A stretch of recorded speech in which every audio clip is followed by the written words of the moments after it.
Even when a game has a centralized rule set since its inception, or has become standardized over the years, game variants are able to exist, especially with the more organic games that grew and developed over the centuries.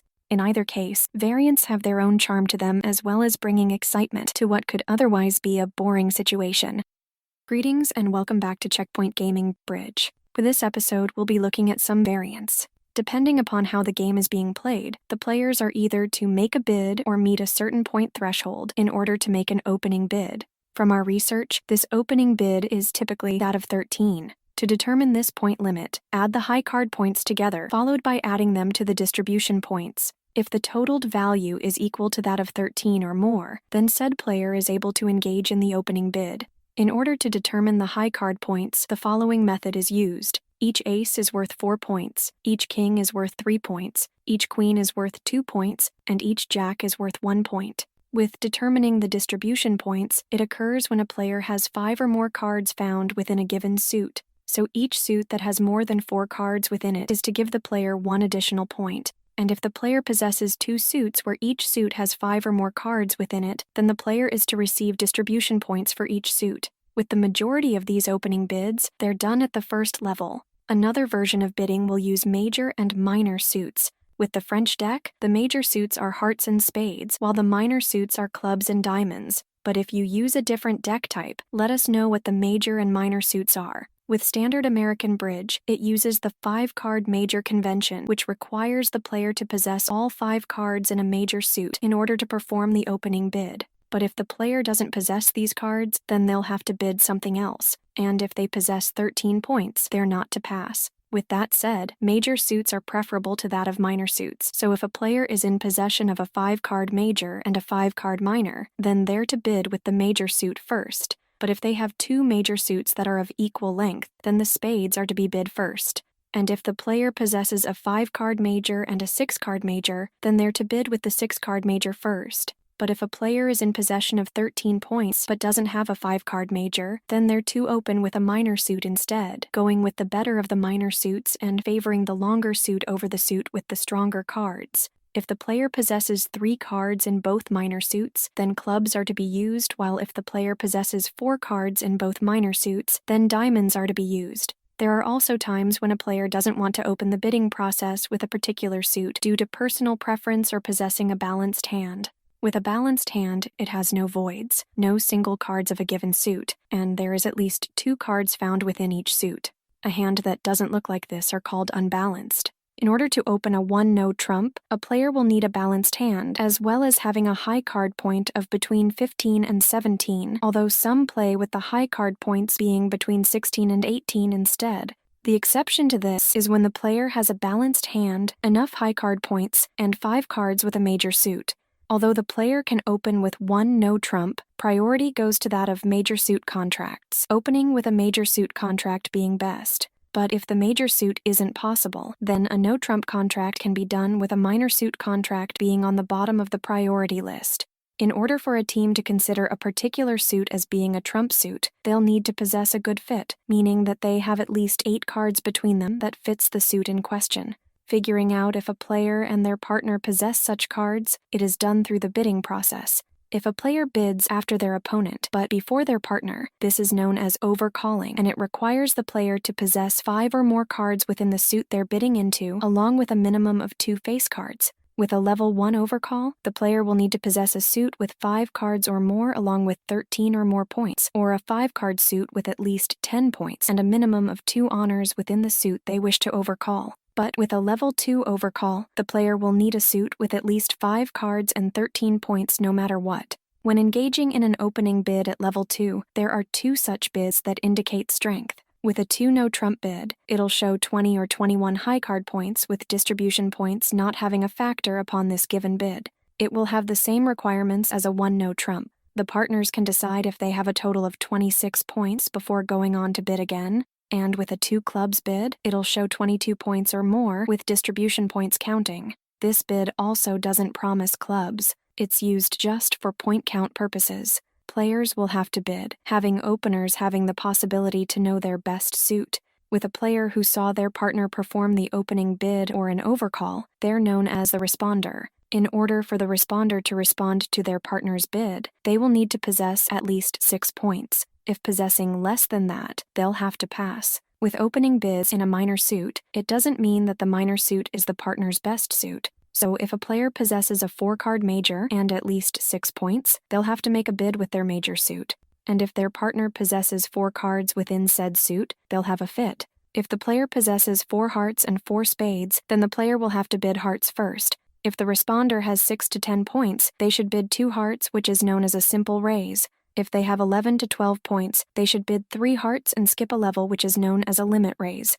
If the opener only possesses 13 points, they can pass. And if the responder possesses 13 or more points, then they should bid 4 hearts. With that taken care of, let's take a look at a double, which is a bid that is made by a team after the other team made a bid. If a double is made and followed by 3 passes, then the doubled bid will become the contract, with the score being higher due to it being doubled. This higher score also extends to the team that defeated the contract. Although there are several types of doubles available for the game, we'll be taking a look at 2 of them here, and they consist of the penalty double and the takeout double. With a penalty double, it is when a team makes a bid that is so high that an opposing player thinks that they can't make said contract, with said player being able to say double. Bidding won't come to an end with the initial team having the option to change their bid to a different suit or to that of a no trump. They can also choose to pass, causing their bid to stand. And when a team has their bid doubled and they feel like they can make the contract, they can say redouble. With a takeout double, it is when a player has enough points to make a bid, but they can't overcall due to them not possessing a 5-card suit.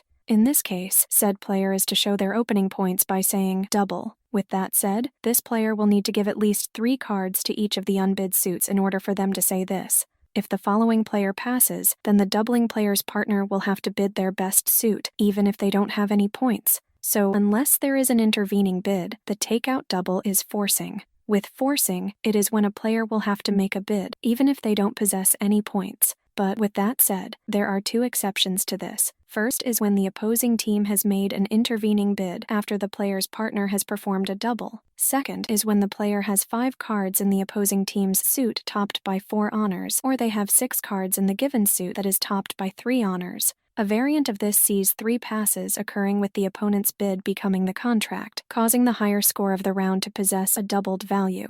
Takeout doubles can also be redoubled by the pair that made the initial doubling bid. And unlike that of penalty doubles, the purpose behind a takeout double isn't to communicate between the partners. Instead, it's to indicate that a player has an opening hand but can't overcall. Since a player can support their partner's suit, they can add distribution points for their shortness in the opponent's suit. With performing a takeout double, it can be done after the previous player performed a bid or after both opponents have made their bid. If the player's partner made a takeout double and the following player passes, then the player is typically required to make a bid, since it is likely that the opposing team will make their contract. To determine the nature of a partner's double, the following method is used. First, if an opening bid in a given suit is doubled, then it is most likely a takeout double. Second, if a double is made at the player's first opportunity, then it is a takeout double. Third, when a double is made after the opposing team has agreed upon a suit that is found at the 2 or 3 level, it counts as a takeout double. Fourth, when a player's partner doubles the contract level or a slam level contract, it is that of a penalty double. And fifth, if the player's partner doubles an opening bid of 1 no trump, it counts as a penalty double. With that taken care of, let's take a look at Back Alley Bridge.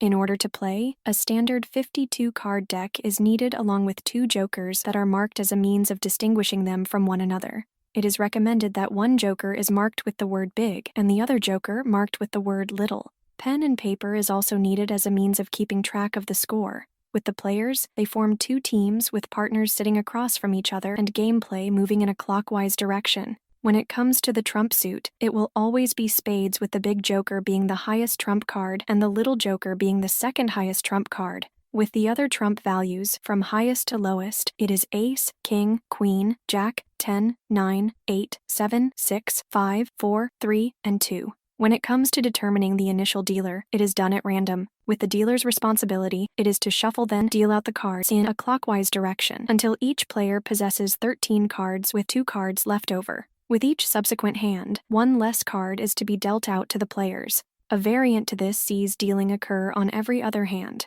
Beginning with the player to the dealer's left, each player is to make a bid on how many tricks they believe they are going to take, with each team's bid being totaled. And if a player doesn't think they're able to take any tricks, then they will pass. With that said, there are two types of special bids which are known as board and Boston. If a player bids board, then they are saying that their team will be able to take every single trick found in their hand. But if a player bids Boston, then they are saying that their team will only take the first 6 tricks found in their hand. With that said, players can't bid Boston if there are 6 or less tricks being played. Players are able to double, triple, or quadruple any of their given bids. With that said, players can't double, triple, or quadruple a bid unless the appropriate single, double, or triple has already been made. When it comes to redealing a hand, it occurs under one of two circumstances. First is if all of the players pass during the bidding process, and second is if a player possesses 7 or more cards in their hand and lack aces, spades, or face cards. When it comes time to play, the highest bidder will lead with anything that they wish as long as it's not a trump card, with the exception being if the respective team has bid either a board or a Boston. From there, each player will have to follow suit when able. But if they can't, then they can play a trump card or play a card from another suit, with the latter example typically being of a lower value due to them not being able to take the trick.